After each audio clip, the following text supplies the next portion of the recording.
Hey Gerard, what are you playing? Oh, hey Greg. I'm just playing Crash Bandicoot 2. It is my absolute favorite out of the entire Crash franchise. Really? I heard a lot of good things about Crash Bandicoot 3. Have you ever completed it? I can't say that I have. Why do you ask? Well, you should. Whoa! That sounds like Crash Bandicoot 3 on the inside. Give me one good reason why I should play it. Because Paul Andres Johnson just sent you this game. Wait a second. I know exactly what you're getting at, Greg. That's right, J-Rad. It's February. We had the month of love. We had the month of sequels. Now it's time for something a little more better. It's Fan Appreciation Month, buddy. Time to get off your butt and complete some games that the fans have sent us. But why should I get off my butt? I complete games when I'm on my butt. Fan Appreciation Month? Ah, shit. Yes!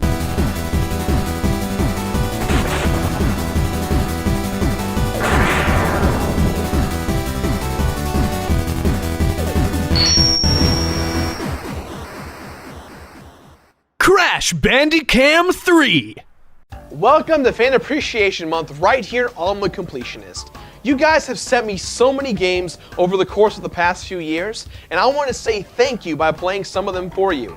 We have some of the greatest fans out there, and you guys have seriously changed our lives for the better. So what better way to show our appreciation than to play the games you wanted to see so badly that you sent them our way? First on the docket is Crash Bandicoot 3, sent to us by Paul Andreas Johnson. In his letter, he claimed he was only able to get 103% completion when the game has 105%. Challenge accepted, triple first name dude. Hey, did you get the game that I sent in to you? You sent the game? Yeah. What game did you send? You didn't get it? No. No, I sent in the Mario All-Stars pack. What game did you send? Huh? What game did you send? The what was it? Mario Huh? What was it? All-Stars What was pack. it? Do it, son. Do it, son. Don't make me. Don't make me. Son. I will do it. Do it. I will do it. I will end him!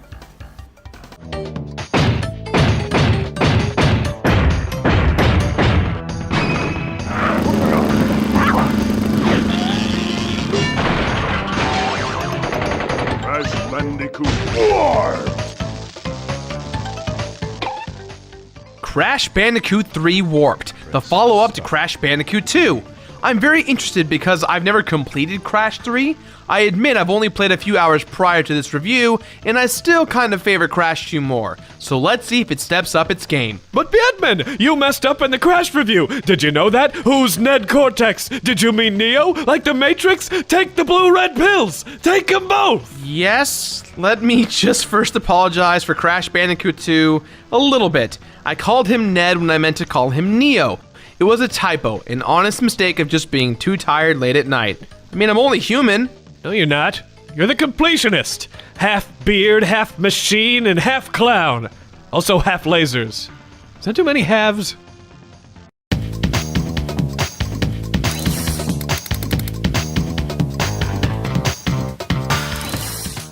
Last time on Crash Bandicoot 2, Wait! This is your spoiler warning. Click this box if you want to skip ahead into the review to avoid Crash 2 being ruined for you. Click this box here if you want to watch the Crash Bandicoot review so you can get all caught up, you chump or chumpette. Thanks for the save, Greg, but did you really need to yell into my ear? Yes, I did! Also, if you're watching this on other sites that don't have annotations, then skip to this time code right here in the video, or Google Crash 2 Completionist. Damn it, Gerard, I'm a doctor, not a doctor. Can we move on? I'm waiting for you, dude. Last time on Crash Bandicoot 2, Dr. Neo Cortex was blasting off again. With his space station descending to Earth, Cortex's station crashes into the ancient tomb of Uka Uka.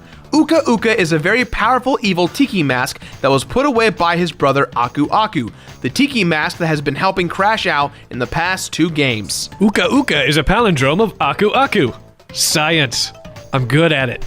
Uka Uka scolds Cortex for failing the past 2 times in retrieving the purple crystals and the silver gems. However, he's thankful for his release. They devise a plan to go back in time to the precise moments when the crystals came into existence. And how did they do this exactly? They added another team member, Dr. Nefarious Tropy. He ends up creating the Time Twister Vortex, which allows for them to travel back in time to grab everything. With the return of Uka Uka, Aku Aku senses a disturbance in the Force and informs Crash, his little sister Coco, the tiger cub, and the cute little bear cub about Uka Uka and his evil plan. Our plot is laid out for us. Crash, Coco, the tiger cub, and the bear cub must travel all across time to get the crystals and gems before Uka Uka and his team do. Time traveling? Are we following Marty McBandicoot as he goes back to the future? Oh, and there's Dr. Emmett Bear!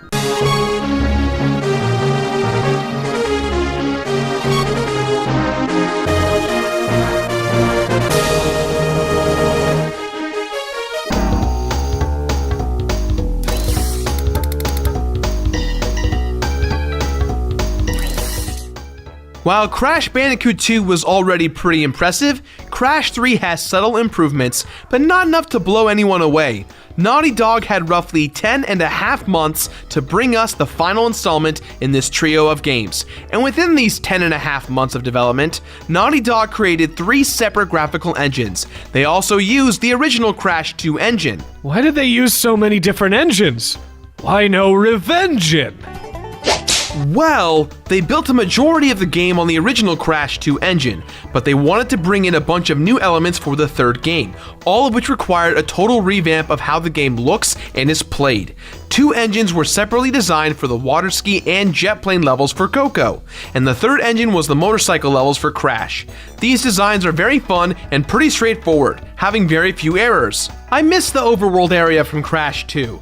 There's a lot more detail in that one. With Crash 3, it still has that 3D world angle, but all 5 levels per each area are simply on a button that you stand on. This is a situation where I'm kind of torn, because while from a graphical standpoint, I love Crash 2's overworld, but from an efficiency standpoint, this one just makes so much more sense. And you're gonna find out you're gonna want that efficiency with how many times you're gonna play each level over and over again. The music to me seems better in the second one, with this game sticking more to short, repetitive sound loops. I don't know, maybe I'm just nostalgia blinded, but the soundtrack for Crash Bandicoot 3 didn't really stick in my head. Overall, in my experience, from a visual and audio perspective, it does just kind of come off as a modern day DLC edition. Some of these level designs just seem somewhat ripped from Crash 1 and 2.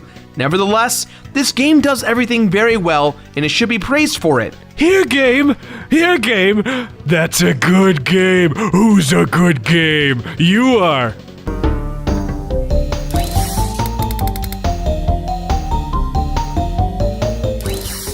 What's great about Crash 3's overall theme is that there's a time travel aspect to it. So in this game, we'll be finding Crash in medieval times, Jurassic Park, and of course, space. Or Cloud City from Star Wars. I don't know. It looks cool. You know, my space resort will be opening fairly soon. We're having a touch of trouble with the tiles in the Turkish bath. No problem with alliteration, though. There are quite a few major changes that do improve a lot of the game to make it feel like a sequel. The biggest and most notable change that I really enjoy are the power-ups. Crash gains new abilities every time he defeats one of the bosses in each world. Is it a world? Is it a level? A zone? A lane? I really don't know how to describe it, but whatever those sections are called. Let's just call them sections. And these power-ups are very useful. Double jumping, continuous spin attacks, and even a fruit rocket launcher. The most useful has to be the sprint shoes.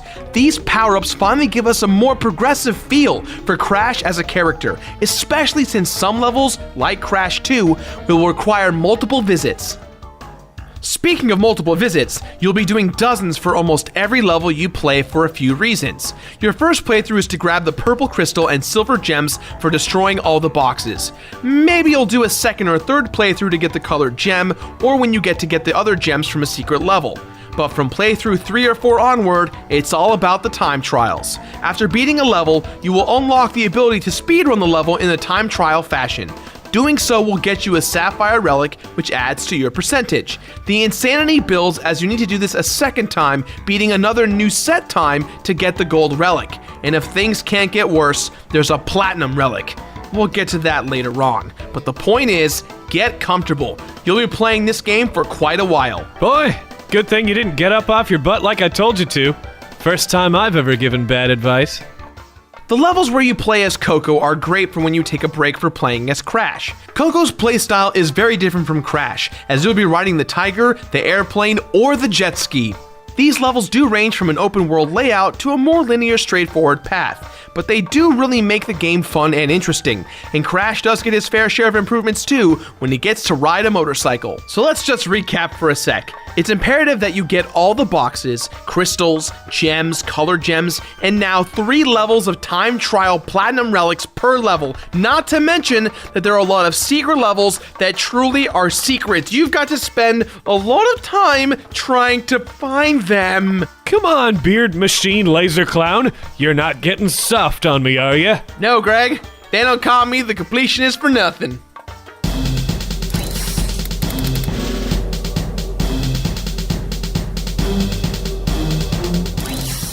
So after you do all of the things I just told you about, it's time to tackle Dr. Neocortex. Fighting Neocortex, like most bosses in this game, is pretty straightforward. He doesn't really pose a big threat, yet this fight is strangely complicated because of the fact that Uka Uka and Aku Aku are fighting one another while you're going toe-to-toe with Cortex. It's really rad, but it's also somewhat annoying. Tiki fight! After defeating Uka Uka and Cortex, they run off, saying that they still have gems that will give them power, which brings us to our next section.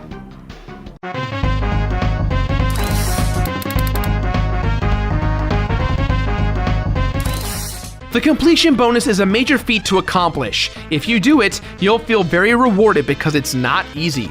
Getting all the crystals and gems is one thing, but getting all the time trial relics is another beast, especially since you need at the very least a gold relic to achieve the ultimate 104 percentage. Once you've gotten 104%, you can go and get the real ending of the game by defeating Cortex once more.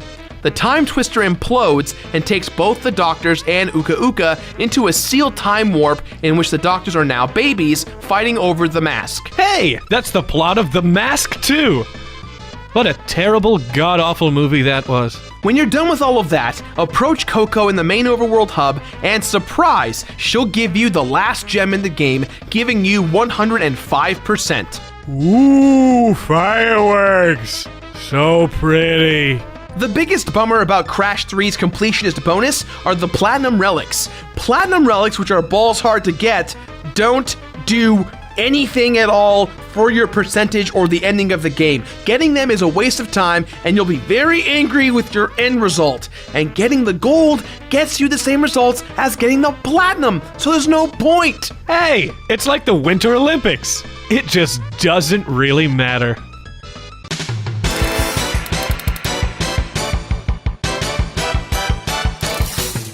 Crash Bandicoot Warped starts out very fun and will continue to remain an absolute pleasure to play until you reach the very end of your quest. The time trials are really just that, a true trial of your ability as a speedrunning gamer. And while it is very doable to get Sapphire and Gold rankings, Platinum rankings will drive you insane. It's a pretty good experience even if it's pretty close to Crash 2, but the time trials are there for 2 reasons, to extend gameplay and to see if you got what it takes to become a Platinum champ or just a chump. A Platinum champion chump. Crash Bandicoot 3 drained a lot out of me when I played it, but it's the type of game that reminded me why I love a good challenge, even if it's for nothing. Completionists that want a good challenge, I say go ahead and complete it. But the regular casual gamer in me says it's not worth finishing and not going after those platinum relics. So what is it? Finish it or complete it? I'd say, with that in mind, guys, this game gets our completionist rating of Finna-peat it. Finna chump it! And after you finna chump it, be sure to subscribe. If you're already subscribed, check out these cool related videos. Now back to that bearded chump. That's all the time we have for today, guys. So as always, leave your thoughts in the boxes below. A big thank you to Paul Andreas Johnson for sending me his only copy of the game. And Andre, if you're out there watching this, please, I need your address so I can send this back to you, because during the moving process of coming here, we kind of lost some of the boxes and stuff. So give us your address, let us know. Now, if you excuse me, let's go ahead and listen to all the takes that I ruined trying to say "and efficiency." And efficiency. Painful. But from an efficiency standpoint, can I just keep going? Just say "but" from an efficiency standpoint. But from an efficiency, Hit "but" just a little Yeah. bit softer. but from an efficiency, oh my god, I can't say efficient. But from an efficiency standpoint, but from an amphibious standpoint, Keep trying. but from an Don't make "buts." but from an efficient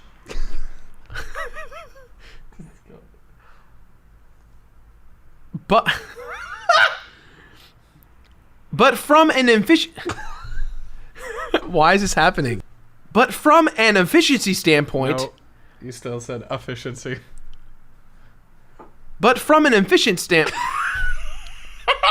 Why can't I say efficiency right? But from an efficient. No, Gerard. But from an efficiency standpoint. But from an efficiency standpoint, hey, this one just makes so much more sense.